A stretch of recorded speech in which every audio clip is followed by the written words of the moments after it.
தெய்வம் படிதாண்டி வருமே. அறிவார்ந்த நேயர்களுக்கு அன்பார்ந்த வணக்கங்கள். சொல்லாயுதம் நிகழ்ச்சியில் மீண்டும் உங்களை சந்திப்பதில் எனக்கு மகிழ்ச்சி. பெண்ணுக்கு கொடுக்கப்பட்ட உரிமைகள் பேடி பாதுகாக்கப்பட்டிருக்கிறதா, வீணடிக்கப்பட்டிருக்கிறதா? சூடான சுவையான விவாதங்கள் நடந்து கொண்டிருக்கிறது. பெற்ற உரிமை பேடப்பட்டிருக்கிறதா, வீணடிக்கப்பட்டிருக்கிறதா? கேள்வி கணைகளோடு அரங்கம் உங்களை அன்புடன் அழைக்கிறது.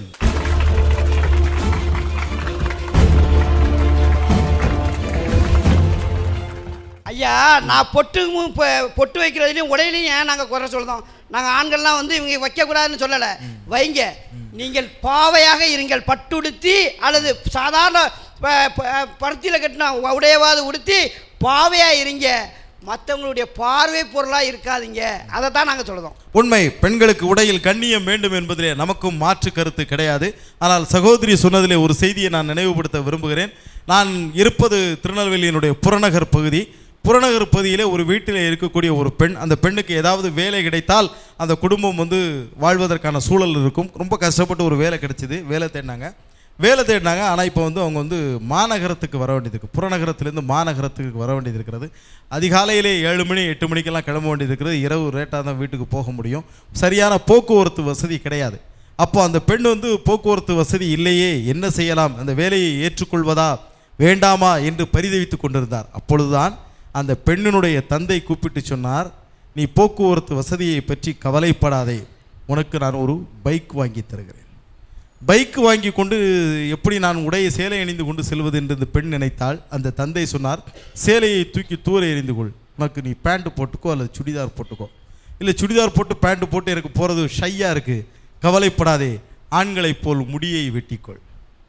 ஒரு தந்தை சொன்ன அறிவுரை, பெண் என்பவள் தன் கூந்தலை எறிந்தாள், தன் சேலையை எறிந்தாள், தான் அணிந்து வைத்திருந்த ஆடை அணிகலன்கள் நகைகள் அத்தனையும் துறந்தாள். ஒரு ஆணுக்கு இணையாக இன்றைக்கு புல்லட்டிலே புறநகர் பகுதியிலிருந்து மாநகர பகுதிக்கு சென்று சம்பாதித்து தன் குடும்பத்தை காப்பாற்றி கொண்டிருக்கிறாள் என்று சொன்னால், அதுதான் பெண்கள் உடையிலே மாற்றம் கொண்டு வர வேண்டும், பெண்களுடைய நடையிலே மாற்றம் கொண்டு வர வேண்டும். பெண்களும் ஆண்களைப் போல் கூந்தலை துறக்க வேண்டும். ஆணுக்கு இணையாக சம்பாதிப்பதற்கு, ஆணுக்கு இணையாக உரிமை பெற்று வாழ்வதற்குரிய வழிமுறைகள், அதையெல்லாம் ஒரு பெண் வந்து இன்னைக்கு ஏற்றுக்கொண்டு தன் குடும்பத்திலே அந்த மாற்றத்தை கொண்டு வந்திருக்கிறார்.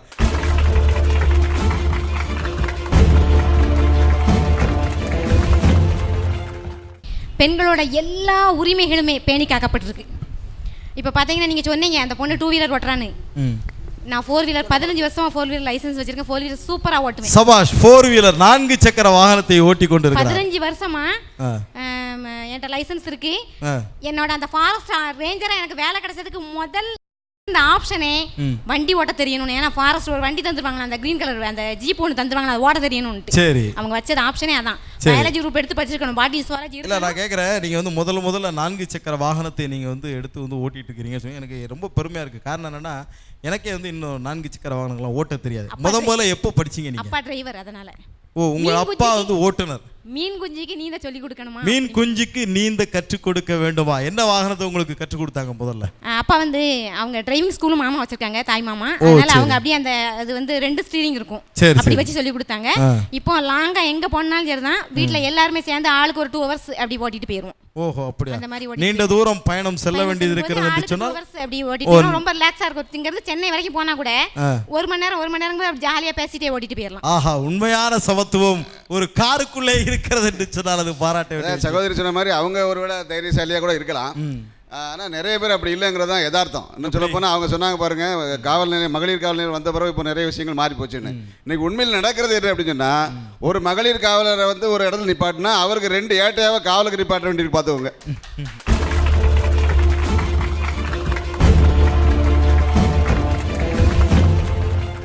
ஒரு மகளிர் போலீஸை வந்து டியூட்டிக்கு போட்டா 2 ஆண் போலீஸை போட வேண்டிய காரணம் என்ன? ஆண்கள்லாம் சரியில்லைன்னு அர்த்தம். அது ஏற்றுக்கொள்ள வேண்டிய ஒரு விஷயம் தான். ஒரு காவல்துறையை சார்ந்த பெண்ணுக்கே இந்த நாட்டிலே பாதுகாப்பு இல்லை. அந்த அளவிற்கு ஆண் என்பவன் வக்கரம் நிறைந்தவனாக இருக்கிறாரே, அந்த வேதனையை சகோதரி பதிவு செய்திருக்கிறார். உண்மையிலேயே மகளிர் காவல் நிலையம் வந்தது அவங்களுக்கு ஒரு பெரிய வரப்பிரசாதம். ஏன் தெரியுமா? வீட்டில் நேற்று தும்முனேன், ஹச்னு தும்முனேன். சரி, என் பொண்டாட்டி ஹச்னு தும்முனீங்களா? ஆமா. ஏன் வோடாஃபோன் ஏர்செல் ஏர்டெல்லாம் தும்பப்படாதா? இல்ல அந்த வார்த்தையை வந்து மாத்தி வச்சுட்டாங்க. சரி. தும்முனதுக்கு பிடிச்சி போலீஸ்ல போட்டா. என் வீட்டுக்காரர் ஓவரா தும்முறாரு, தவறான செய்திகளை அதையும் பிடிக்கிறதுக்கு வரதுக்கு அவங்க தான் வராங்க. தவறான செய்திகளை பதிவு பண்ண கூடாது. எப்படி? முதல்ல நம்ம ஒரு போலீஸ் ஸ்டேஷன்ல நம்ம கம்ப்ளைண்ட் கொடுத்தோம்னா இரு தரப்பினரையும் கூப்பிட்டு விசாரிச்சு முதல் கட்ட விசாரணை முடிஞ்சதுக்கு அப்புறம் தான் எஃப்ஐஆர் ஃபைல் பண்ணனும் ஒன்னு பண்ணுவாங்க. அந்த விசாரணையே கிடையாது. விசாரணைக்கு அழைக்கும் போது இந்த விஷயங்கள் முதற்கொண்டு நாங்க தெரிஞ்சு வச்சிருக்கோம்னா சொல்லுங்க ஒரு காவல் நிலையத்திலே வழக்கை பதிவு செய்ய வேண்டும் என்றால் என்ன வழிமுறை ஒரு பெண் சொல்லி நாம கேட்போம். சொல்லுங்கம்மா. ஒரு காவல் நிலையத்துல இப்ப ஒருத்தர் மேல புகார் கொடுக்க போறோம்னா முதல்ல நம்ம போய் புகார் கொடுப்போம். கொடுத்த உடனே அவங்களுக்கு ஒரு நம்ம புகாரை பெற்றுக்கொண்டதற்கான ஒரு ரிசிப்ட் நம்மளுக்கு கொடுப்பாங்க. அதை வச்சுட்டு நம்ம என்ன நம்பர் கொடுத்திருக்கோமோ அது சம்பந்தப்பட்டவருக்கு தகவல் தெரிவிச்சு அவரை கூப்பிட்டு வந்து ரெண்டு பேரையும் பேச வைப்பாங்க. பேச வச்சு இவங்களுக்கு என்ன பிரச்சனை அவங்களுக்கு என்ன பிரச்சனைன்னு பேசி வச்சு ரெண்டு பேருக்குள்ள பிரச்சனைகள் சால்வ் ஆக முடிஞ்சதுன்னா பேசி தீர்த்து அவங்களோட பெட்டிஷன் நம்ம கொடுத்த பெட்டிஷனுக்கு அவங்க வந்து பதில் எழுதி வாங்கிட்டு நம்மளை வந்து சேர்த்து வைப்பாங்க. அதே நேரத்துல இந்த பிரச்சனை சால்வ் ஆக முடியாது அப்படின்னு தெரிஞ்சதுக்கு அப்புறம் தான் எஃப்ஐஆர் முதல் தகவல் அறிக்கை அப்படிங்கிற ஒன்ன பதிவு பண்றாங்க. ஒரு காவல் நிலையத்தில் இருக்கக்கூடிய நடைமுறை என்ன என்பதை ஒரு பெண் சொல்கிறார். ஒரு புகாரை எடுத்துக்கொண்டு ஒரு காவல் நிலையத்திற்கு செல்வதற்கு பல ஆண்கள் இன்றைக்கு தயங்கி கொண்டிருக்கக்கூடிய இந்த காலகட்டத்திலே காவல் நிலையத்திலே ஒரு புகாரை எப்படியெல்லாம் கையாள்வார்கள் என்று சொல்லி மகளிர் போலீஸ் ஸ்டேஷன் வந்ததுல இருந்து இவங்களுக்கு கொண்டாட்டம் பண்ணி சொன்னாங்க. மகளிர் ஏன் அமர்த்தினாங்கன்னு யாருக்காவது தெரியுமா? பெண்கள் வந்து தன்னுடைய பிரச்சனைகளை வந்து ஒரு ஆண் கிட்ட வந்து தெளிவா சொல்ல முடியாது. ஏன்னா ஆண்கள் எல்லாருமே நல்ல பார்வையில இருக்க மாட்டாங்க. புரிஞ்சுக்கிற தன்மை அவங்களுக்கு கம்மி. அதாவது பெண் புத்தி பின் புத்தி அப்படின்னு சொல்லி பின்னாடி வர்றதுக்காக அல்ல. பெண் புத்தி பின் புத்தினா பின் கூர்மையான பின் போன்ற கூர்மையான புத்தி உடையவள் பெண். அவ எதையுமே சட்டுன்னு பிக்கப் பண்ணிக்குவா. அந்த புரிதல் தன்மை ஆண்கள் கிட்ட கிடையாது. அதிகமா பேசுற பெண்கள் அதிகமா பேசுறான்னு சொல்லுவாங்க. ஏன் பெண்கள் அதிகமா பேசுறாங்க தெரியுமா? ஆண்கள் ஒரு வார்த்தை சொன்னா உடனே பெண்களுக்கு புரிஞ்சிரும். அதோட நிப்பாட்டிக்கிடுவாங்க. பொம்பளை 10 தடவை சொன்னா கூட ஆம்பளைக்கு புரியாது. அதனால தான் 10 தடவை அவங்களுக்கு சப்போர்ட்டா பேச வேண்டாங்க. இப்போ எந்த பொம்பளை புரிதமாய் பேசுதா? என் வீட்டிலலாம் வந்து பேசவே மாட்டல. என்ன ஒரு சஃபன் தான் அப்படியே அடங்கிடுவான். நான் மட்டும் இல்லை, நிறைய பேர் வீட்டில் ஆம்பளைகள் பேசுறது கிடையாது, பொம்பளைகள் தான் பேசுவோம். சில ஆட்கள் முழிச்சாலே பயந்துருந்தானே.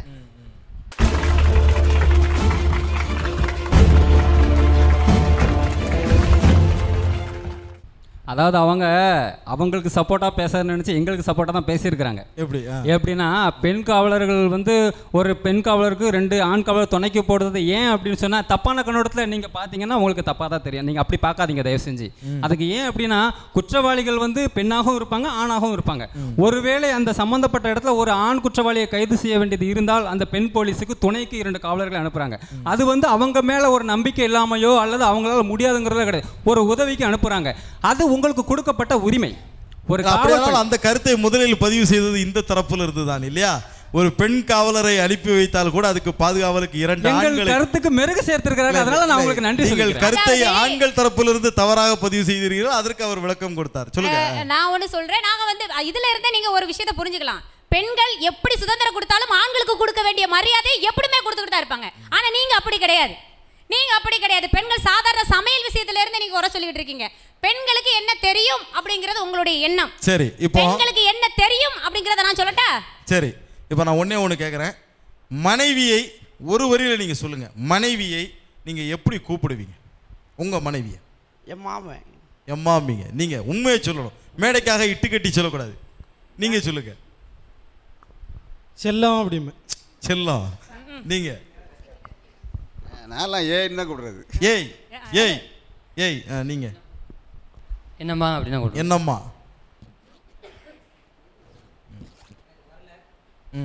எனக்கு இது வரைக்கும் வரல. வந்தா நான் அவளை குட்டியம்மான்னு தான் கூப்பிடுவேன்.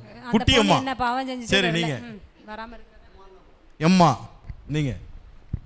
அம்மா. சொல்லுமா என்னம்மா அப்படின்னா? அம்மா. ஏட்டி. அதைத்தான் நான் எதிர்பார்த்தேன். சரி, இப்படி ஒரு குடும்பத்திலே ஒரு கணவன் என்பவன் தன் மனைவியை அழைக்கின்ற விழிச்சொல் எப்படி இருக்கிறது என்றால் ஏட்டி, ஏய், இங்க வா, அங்க போ. இதே மாதிரி பெண்கள் ஆண்களை எப்படி கூப்பிடுறாங்க அதையும் நம்ம பார்க்கலாமா? நீங்க உங்க வீட்டுல உங்க கணவரை எப்படி கூப்பிடுவீங்க? ஏப்பா ஏப்பா அப்படின்னு. எப்பா. நீங்க? கல்யாணம் ஆகாத பொண்ணுகிட்ட கணவரை கேட்டா என்ன? சரி, நீங்க? இல்ல, கல்யாணம் ஆனால் எப்படி அழைப்பீர்கள்? எப்படி நாளைக்கு கல்யாணம் ஆகும்போது நீங்க எப்படி அழைப்பீர்கள்? மிஸ்டர்னு சொல்லிட்டு பேரை சொல்லுவேன். மிஸ்டர் என்ன நேமோ அதை சொல்லுவேன். ஓ, மிஸ்டர். அப்புறம் என்ன பேரோ அதை சொல்லுவீங்க. நீங்க? அத்தான். அத்தான். அப்பா அப்பா அப்பா அப்பா அப்பான்னு தான் சொல்லுவாங்க. அப்பா.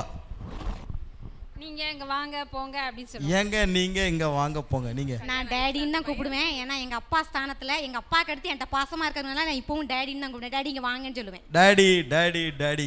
ஆக ஒரு பெண் என்பவள் தன் வீட்டிலே இருக்கக்கூடிய கணவனை அவனை வந்து கணவன் கூட என்று சொல்லக்கூடாது, வாழ்க்கை துணை, வாழ்க்கை இணை நலம் அப்படித்தான் சொல்ல வேண்டும். அந்த கணவனை அவர்கள் எப்படி சொல்கிறார் என்று சொன்னால் தந்தை என்ற ஒரு பெரிய அந்தஸ்தை கொடுக்கிறார். ஆனால் கணவன் என்பவன் மனைவிக்கு கொடுக்கிற அந்தஸ்து ஏட்டி.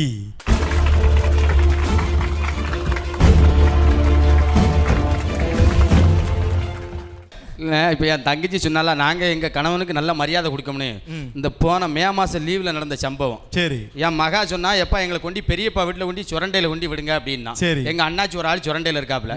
அப்போ குடும்பத்தோட கிளம்பி நானும் என் 2 பிள்ளை என் பொண்டாட்டியோட போய் புது சுரண்டை பஸ் ஸ்டாண்டில் போய் இறங்கி நிற்கமுனேன். என் கூட மகாலட்சுமின்னு சொல்லி ஒரு பிள்ளை காலேஜில் படிச்சிருந்திருக்கு. மகாலட்சுமி. ஆமா. அந்த பிள்ளை என்ன பார்த்துருச்சு. அவ பக்கத்தில் அவ ஆம்பளை பையன் 2 பேர் நிற்க, அவ புருஷனும் பக்கத்தில் நிற்கான். சரி. அவ பண்பாடோட ஒட்டமா உடையாந்து கையை கொடுத்துட்டு என்ன செல்வகுமார் நல்லா இருக்கா, சந்தோஷமா இருக்கா, இதான் உங்க 2 பிள்ளையா, இதான் உங்க பொண்டாட்டியான்னு கேட்டா. நான் கையை கொடுத்துக்கிட்டு இருக்கும்போது என் வீட்டுக்காரி என்ன முறைச்சு பார்த்தானே. அவ கேட்டுட்டு ஒரு 10-8 தான் போனா. என் வீட்டுக்காரி கேட்டா இது யாருன்னா, எட்டு இந்த பிள்ளை பேர் மகாலட்சுமி, இவ என் கூட காலேஜில் படிச்சான்னு. அதான் மூத்த பையன் உம்மை மோச்சாடைக்கு இருக்காளாக்கா. இதுல என்ன தப்பு இருக்கு? அதாவது பெண்களுக்கு கொடுத்த சுதந்திரத்தை தவறா பயன்படுத்துறாங்கிறத அவங்க சொல்றாங்க. நாங்கெல்லாம் எங்க வீட்டுக்கார எப்பான்னு கூப்பிடுறோம், டாடின்னு கூப்பிடுறோம், வாங்கங்கிறோம், ஏங்கங்கிறோம். ஆனா அவரே டி போட்டு கூப்பிடுவேன், இவங்க 2 பேரும் ஏ போட்டு கூப்பிடுவேன்னு சொன்னாங்க. ஒரு உதாரணத்திற்கு இவங்க சொன்ன மாதிரி நாங்கள் எங்களுடைய சுதந்திரத்தை தவறா பயன்படுத்தி இருந்தோம்னா இப்ப ஆம்பளைங்களை கட்டின பொண்டாட்டிய காலையில எழுந்திரிச்சோன்னு மிஷின் மாதிரி நினைப்பாங்க. அடியா இட்லி எடுத்து வைடி, சட்னியை கொண்டாடி, சாம்பார் எங்கடி, சட்டையை கடி, சோப்பங்கடின்னு கேட்பாரு. அதே வேலைக்கு தான் நாங்களும் கிளம்புறோம். எங்களுக்கும் 1008 டென்ஷன் இருக்கும். எனக்கு அது ஒரு நாள் டேய் அந்த தடை இருக்கு எடுத்து போடு அப்படி நாங்கள் சொன்னாதான் எங்களுடைய சுதந்திரத்தை நாங்கள் தவறா பயன்படுத்தி இருக்குன்னு அர்த்தம். அந்த சூழ்நிலையிலையும் அவருக்கு தேவையானது அத்தனையும் செஞ்சுட்டு நாங்கள் பின்னாடி கிளம்புறோம்னா நீங்க வந்து அதுலேயே அவர் சொன்னார் ஆம்பளைங்களுக்கு நிறைய புத்தி இருக்கு. இப்போ என் வீட்டுக்காரர் இருக்கிறார். என் வீட்டுக்காரர் எனக்கு புதுசாக ஒரு மொபைல் ஒன்று வாங்கிட்டு வந்திருந்தார். மொபைலை பார்த்தோன்னே எனக்கு ஒரு கவிதை வந்துச்சு. அத்தான் நீங்க செல்போன், நான் சிம் கார்டு, நம்ம 2 பேரும் சேர்ந்தா லைஃப் எப்படி இருக்குன்னு கேட்டேன். உடனே எங்க அத்தான் சொல்றாரு சார்ஜர் ஏத்துறதுக்கு உன் தங்கச்சி வர சொல்லுங்க. ஏன் சுதந்திரத்திற்காக பதிலுக்கு ரீசார்ஜ் பண்றதுக்கு உங்க தம்பியை வர சொல்லுங்கன்னு சொல்ல முடியுமா? அதுதான் பெண்கள் எவ்வளவுதான் வளர்ந்தாலும் தனக்குள்ள எல்லை என்ன, பண்பாடு என்ன அப்படின்னு தெரியறதுனாலதான் இன்ன வரைக்கும் இந்திய தாய், பாரத தாய், இந்திய நாடு தேசிய மொழி தாயின் மொழின்னு அத்தனை பெண்களுக்கே பெருமை சேர்த்து. அவர் கொஞ்சம் யோசித்து இருந்திருக்கலாம் செல்போன் வாங்கி கொடுக்கறதுக்கு முன்னக்குட்டி. ஏன்னா இனி அவர் சத்தியமா ரீசார்ஜ் பண்ணி முடியாதுங்க. கண்டிப்பா அந்த அளவுக்கு இன்னைக்கு பெண்கள் வந்து நம்ம கொடுத்துருக்க உரிமையில நல்லா பயன்படுத்தணுங்கிற ஒரு எண்ணத்துல வந்தாங்கன்னா பரவாயில்ல. இன்னைக்கு வலைத்தளத்திலே உட்கார்ந்துடுறாங்க. உட்காந்துட்டு ரீசார்ஜ் பண்ணி விடுங்க, ரீசார்ஜ் பண்ணி விடுங்க, ரீசார்ஜ் பண்ணி விடுங்க. நான் ரீசார்ஜ் கடையே வச்சுட்டேங்க இன்னைக்கு. ஆமா, அப்போ பாத்துக்கிடுங்க. அவர் கொஞ்சம் யோசிச்சிருந்திருக்கலாம் நான் நினைக்கிறேன். இப்ப தெரியுதா? ரீசார்ஜ் பண்ணுங்க, ரீசார்ஜ் பண்ணுங்க, ரீசார்ஜ் பண்ணுங்க, ரீசார்ஜ் பண்ணுங்கன்னு சொல்லி ரீசார்ஜ் கடை வைக்கிற அளவுக்கு ஒரு பொண்ணு உயர்த்திருக்கான்னா அந்த பொண்ணை தவறா பேசக்கூடாது. இன்னைக்கு நீங்க ஒரு ரீசார்ஜ் கடை பண்ற கடை ஓனர் வெறுத்து போயிட்டாங்க. ஓனர் இன்னைக்கு ஓனர் அப்படிங்கும்போது பெண்களால ஆண்கள் முன்னேறி இருக்காங்களா இல்லையா? ஏக்கா நீங்க வீட்டுல கோலம் போட்டிருக்கீங்களா? ஏன் நீங்க வந்து போட போறீங்களா? எங்க வீட்டுல நான் அதான் செஞ்சுக்கிட்டு இருக்கேன், அதான் தைரியமா சொல்லுதேன். இந்த கோலம் போடுறதுல ஒரு விஷயம் இருக்கு. கோலம் நீங்க போடலாங்க. கோலம் எதுக்காக போடுறீங்க? நீங்க பொட்டை பத்தி பேசுனீங்கல்ல, பொட்டு வந்து நாங்க செலவுல வந்து சிக்கனமா இருக்கும், அதனால ஸ்டிக்கர் போட்டு வைக்கும் அப்படின்னு. ஆனா கல்யாணம் முடிஞ்சு 15 வருஷமா நான் தான் கோலம் போட்டுக்கிட்டு இருக்கேன். அன்னைக்கு 100 ரூபா வாங்கின கோலப்படி இன்னைக்கு வச்சுக்கிட்டு இருக்கேன். அதுல ஐடியா கொடுக்குறது வந்து ஆண்கள் தான் பெண்களுக்கு. நீங்களாம் கோலம் போடனா எப்படி போடுவீங்க? நாங்க பச்சரிசி மாவுல கோலம் போடுவோம். இப்போ பச்சரிசி மாவுல போடுவீங்களா? இப்பவும் பச்சரிசி மாவுல. மேடைக்காண்டி பேச கூடாது. மேடைக்காக இல்ல. இப்போ நீங்க போய் என் வீட்டு வாசல்ல எட்டி பாத்தீங்கன்னா கண்டிப்பா ஒரு 4 எறும்பாவது இருக்கும். 4 எறும்பு. கோலம் போடுறதுல ஒரு விஷயம் இருக்கு. எதுவுமே பெண்கள் வந்து மூட நம்பிக்கையில இருக்காங்கன்னு கிடையாது. கோலம் ஏன் போடுறாங்கன்னா பெண்கள் அந்த பல புள்ளிகளை ஒண்ணா இணைச்சாதான் ஒரு கோலம் உருவாகும். அது மாதிரி பல குடும்பங்களை ஒண்ணா இணைச்சாதான் ஒரு குடும்பம் உண்டாகும். அந்த குடும்பம்ங்கிற ஒண்ணு நல்லா இருந்தாதான் ஒரு ஆண்மகன் தலை நிமிர்ந்து வாழ முடியுங்கிற கொள்கை தெரிஞ்சவங்க தான் நாங்களும். நீங்க புள்ளிகளே வந்து நீங்க என்னைக்கு 4 பேர் வீட்டுக்கு வந்தீங்களோ அன்னைக்கு அந்த குடும்பத்துல அத்தனை பேர் பிரிஞ்சிட்டாங்க. ஏன் பிரிறீங்க? அது பிரிஞ்சு போயிட்டாங்க. ஏன் பிரிறீங்க? கல்யாணத்துக்கு முன்னாடி உண்மைதான், வாஸ்தவமான பேச்சு. ஆமா, முதல்ல ஒருத்தர் கல்யாணம் முடிச்சு, ஏன்னா நாங்கெல்லாம் அறிவாளிகள் ஏற்றுக்கொள்கிறோம். அது இப்படி கல்யாணம் முடியறதுக்கு முன்னாடி பண்ணி கூட்ட மாதிரி இருந்த கூட்டத்தை கல்யாணம் முடிஞ்சு நாங்க உள்ள போனதுக்கு அப்புறம் அது வரைக்கும் ஒரு கடலை மிட்டாய் வாங்கி எச்சு குடும்பம் எங்க குடும்பம் ஒற்றுமையா இருந்துச்சுமா. எங்க குடும்பம் கல்யாணம் முடிஞ்சு நாங்க போனதுக்கு அப்புறம் 4 பேர் இருந்தாங்கன்னா 4 பேருக்கும் தனி வீடு அந்தஸ்துல உயர்த்துறோம். 4 பேருக்கு தனி வீடு. ஐயா இந்த வாச தொலைச்சி கோலம் போடுறதை பத்தி சொல்றாங்க. நைட்டு விடிய படுத்திருக்கோம் பாத்தீங்களா, அப்ப நம்ம உடம்பு வந்து சமநிலையா இருக்கும். அந்த ஸ்டாட்டிஸ்டிக் எனர்ஜின்னு சொல்லுவோம். அந்த எனர்ஜியை மீட்டு தரதுக்காக தான் அந்த வாசனை பெருக்கி கோலம் போடுறத வந்து அந்த நாளிலேருந்து வச்சுருந்தாங்க. இப்போ பார்த்தீங்கன்னா இந்தியா வந்து பரப்பளவில் 7வது இடம், மக்கள் தொகையில் 2வது இடம், பொருளாதாரத்தில் எத்தனாவது இடம் சார்? பின்தங்கி இருக்கும்.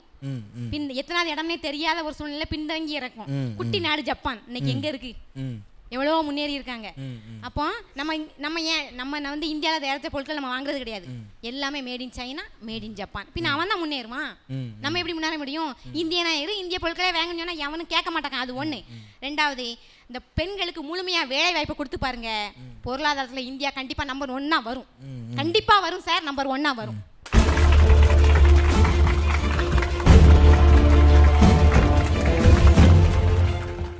இப்பொழுது 2 தரப்பிலிருந்தும் பல்வேறு செய்திகளை நமது கருத்துரையாளர்கள் பகிர்ந்து கொண்டார்கள்.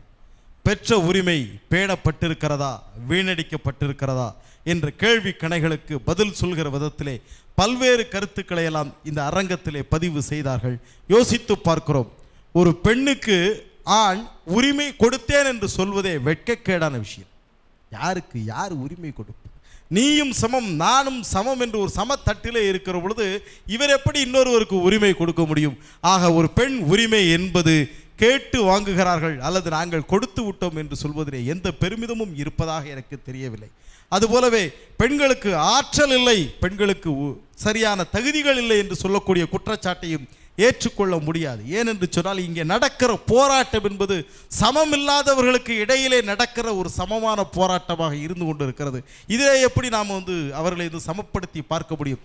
ஒரு 18 நூற்றாண்டு காலமாக பள்ளிக்கூடம் பக்கமே வர முடியாமல், பாடசாலை பக்கமே செல்ல முடியாமல், படிப்பென்றால் என்னவென்று தெரியாத ஒரு பெண்ணை திடீரென்று சொல்லி மற்ற ஆண்களுக்கு இணையாக ஒப்பிட்டு வைத்து நாம் எப்படி பார்க்க முடியும்? ஆனால் அந்த போராட்டத்திலே கூட ஒரு பெண் எந்த அளவிற்கு வெற்றி பெற்றிருக்கிறாள் என்பதை நாம் சிந்தித்து பார்க்க வேண்டும். உலகத்திலே மிகச் சிறந்த அறிஞர்களுக்கெல்லாம் இன்றைக்கு நோபல் பரிசுகளை வழங்கி கொண்டிருக்கிறோம். இந்த நோபல் பரிசு வழங்கப்பட்ட வரலாறுகளை நாம் எடுத்து பட்டியல் போட்டு பார்த்தோம் என்று சொன்னால் உலகத்திலே ஒரே நபருக்கு 2 நோபல் பரிசுகள் கொடுக்கப்பட்டிருக்கிறது என்று சொன்னால் அது ஒரு பெண்ணுக்குத்தான் என்பதை பெருமையோடு நினைத்து பார்க்க வேண்டும். அதுதான் மேடம் கியூரி. அது மட்டுமல்ல, உலகத்திலேயே 2 வேறு துறைகளிலே பாண்டித்தியம் பெற்ற ஒருவருக்கு நோபல் பரிசு கொடுக்கப்பட்டிருக்கிறது என்று சொன்னால் அதுவும் மேடம் கியூரி தான். பிசிக்ஸ் அண்ட் கெமிஸ்ட்ரி என்று 2 துறைகளிலே அவர் நோபல் பரிசு பெற்றிருக்கிறார். இந்த ஒரு சாதனையை ஒரு பெண் நிகழ்த்தி காட்டியிருக்கிறார் என்று சொன்னால் சரித்திரம் முழுவதும் பார்க்கிறோம். வீரத்தோடு வாழெடுத்து நின்ற ஜோன் ஆஃப் ஆர்க் இன்றைக்கும் நமக்கு ஒரு மிகப்பெரிய வீர மங்கையாக திகழ்ந்து கொண்டிருக்கிறார். இப்படி உலகத்திலே வெற்றி பெற்ற பல பெண்களுடைய பட்டியல்களை எல்லாம் நாம் பார்த்து கொண்டிருக்கிறோம். இன்றைக்கும் கூட இந்தியாவிலிருந்து ஒரு பெண்மணிதான் மிகப்பெரிய உலக அளவிலே சர்வதேச சந்தையை தன் கையிலே வைத்து கொண்டிருக்கக்கூடிய ஒரு குளிர்பான கம்பெனியினுடைய தலைமை பீடத்திலே அமர்ந்திருக்கிறார் என்று சொன்னால் பெண்ணினுடைய நிர்வாக திறன் மிக எளிதாக எடைபோடக்கூடியதா யோசித்து பார்க்கிறோம். அதுபோலவே நான் துவக்கத்திலே சொன்னேன், விண்வெளி வான்வெளி ஆராய்ச்சி துறைகளுக்கெல்லாம் இன்றைக்கு தமிழ்நாட்டிலிருந்து கூட பெண்கள் இன்றைக்கு சென்று கொண்டிருக்கிறார்கள் என்று சொன்னால் கல்வியிலே வேலை வாய்ப்பிலே பெண்கள் அவர்கள் கிடைத்த கொஞ்சம் உரிமைகளை கூட மிக சரியாக பயன்படுத்தி முன்னேறி கொண்டிருக்கிறார்கள் என்பதைத்தான் நாம் பார்க்க வேண்டியிருக்கிறது.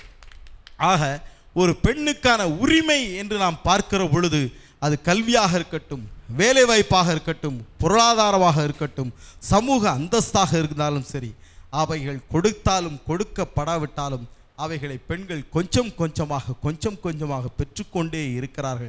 அதற்கு காரணம் இந்த மண்ணிலே தோன்றிய பெண்ணுரிமை சிந்தனைகள், இந்த மண்ணிலே தோன்றிய பெண் விடுதலை கருத்துக்கள், அந்த கருத்துக்களை முன்வைத்து சொன்ன தந்தை பெரியாராக இருக்கட்டும், தன் கவிதை வரிகளால் தீக்கங்குகளாக பாடல்களை தந்தானே அந்த மகாகவி பாரதியாக இருக்கட்டும், இவர்களை போன்றவர்களெல்லாம் இந்த பெண் விடுதலை கருத்துக்களை இந்த மண்ணிலே விதைத்து இன்றைக்கு பெண் கொஞ்சம் கொஞ்சமாக தன்னுடைய இடத்தை அடைந்து கொண்டிருக்கிறாள்.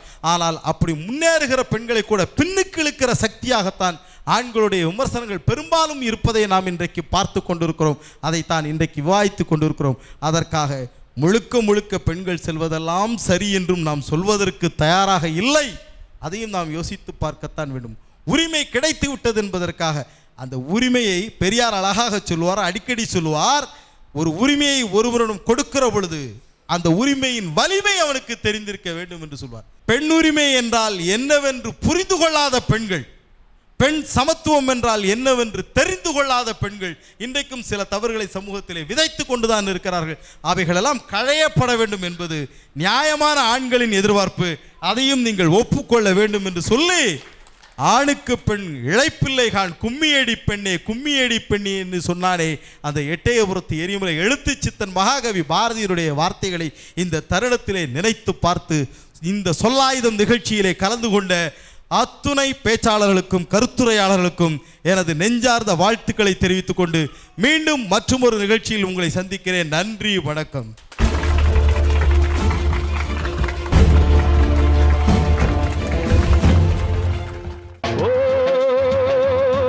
ஒரு தெய்வம் படிதாண்டி வருமே, காலதேவனின் தர்ம எல்லைகள் மாறுகின்றதே, காலதேவனின் தர்ம எல்லைகள் மாறுகின்றதே.